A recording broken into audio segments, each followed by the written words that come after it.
September 18th, 2020. Wow, what a day that was! It was not only National Ceiling Fan Day, but also the day that Super Mario 3D All-Stars, a game I'm sure many of us have been waiting for, came out.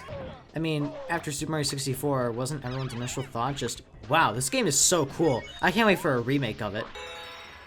I'm sure it was. All jokes aside, this is truly an amazing game. Sure, some could say it's just more ports, but this has 3 phenomenal games all in one collection. Think about it.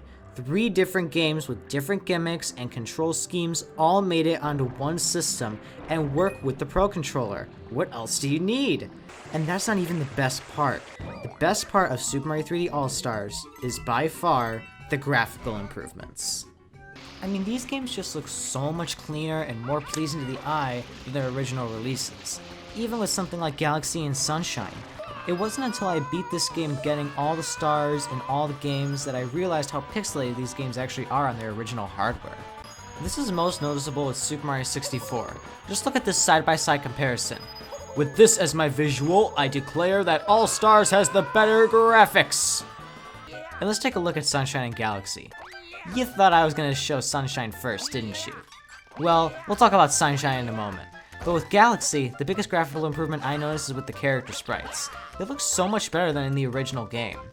And finally, Super Mario Sunshine. The game is a lot brighter, the text at the top is smoother, and the game overall looks very nice in All-Stars. Now of course, it looked great on the GameCube, but I personally like the All-Stars version more. Now those are just the graphical improvements, but there are some other things I like about the game as well. One of those being that the spin move in Galaxy can now be used with X or Y. That's much more convenient than shaking the controller, especially if you're using the Pro Controller. And if you ever needed to find your cursor, well, you can do that by simply pressing the R button now.